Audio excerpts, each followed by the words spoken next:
Pour résoudre une racine carrée qui est égale à une droite, donc ça c'est un petit peu plus de travail. Donc encore là, on va isoler la racine carrée. Ça va me faire moins x plus 18 sur 2. Et là, cette fois-ci, on va avoir deux contraintes. On a la contrainte à l'intérieur de la racine carrée qui est plus grand ou égal à 0. Donc x plus grand ou égal à 3.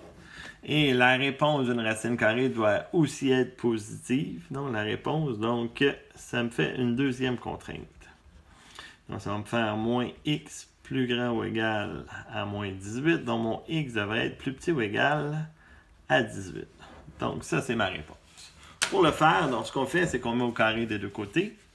Ça me fait x moins 3 de ce côté-ci. De l'autre côté, ça me donne divisé par 4. Et là, on doit développer ça. Donc, c'est ça fois lui-même. Donc, le truc, c'est de faire lui au carré. Le milieu, c'est moins x fois 18 fois 2. Donc, moins 36x. Et le dernier terme, c'est 18 au carré. Qui me donne plus 324. Donc, je vais faire le fois 4. 4x moins 12. Égal à x2 moins 36x plus 324. On met ça égal à 0 et on se retrouve avec une parabole. Moins 40x plus 336 qu'on met égal à 0. Et là, il faut trouver les deux zéros. Donc, pour trouver les deux zéros, moi, je vais prendre la calculatrice. Donc, le A, il vaut 1. Le B, moins 40.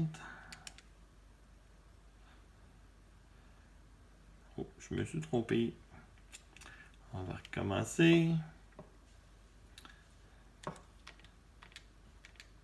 Donc, le A, c'était 1. Le B,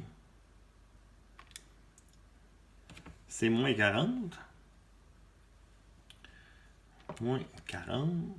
Enter. Et le C vaut 336. Donc, mon premier 0, c'est 28. Donc, x1 pourrait valoir 28. Le x2 donnerait 12.